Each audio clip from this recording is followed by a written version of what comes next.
6 of the 7 traits previously discussed either dissolve in abundance or don't much matter. One remains, and it's the one that ruins everything. Selfishness, egocentricity, the belief that you are a separate self. Here's the claim, stated plainly. Living well is transcending ego delusion. That's it. That's the whole project once sufficient success is handled. Follow the logic because it's clean. Belief in the separate self is built on thinking. A thought is a concept, and a concept is a principle of classification.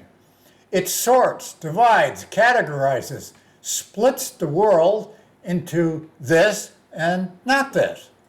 Thinking is useful. It solves problems. No argument there.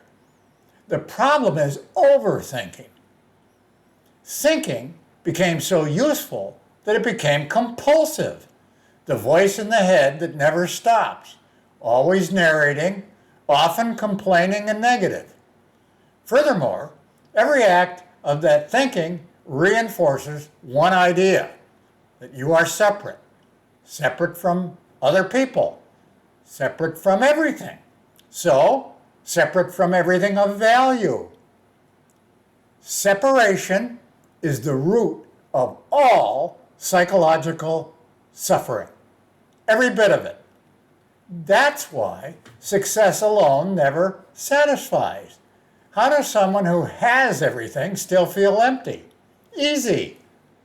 Success is excellence in the domain of doing. Wisdom is excellence in the domain of being. They are two different kinds of excellence, and the first cannot deliver the second. On Hawkins' map, the entire world of doing tops out at 499.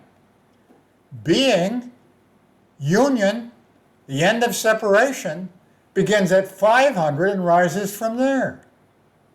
That's not a motivational metaphor. It's a measurable threshold. Sadly, most people die having never crossed it because they spent a whole life getting better at the wrong game, the game of success. Here's the practical question, and it's the one analytical people actually want to answer. Where are you right now on the map of consciousness? Not where you feel you are, where you calibrate. You can find out. For example, I calibrate individuals against Hawkins' map, a specific number, measured twice on 2 different days to reduce error. One calibration, or a set of calibrations, depending on how much you want mapped.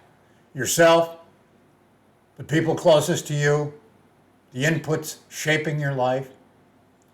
DennisEBradford.com. The link is below.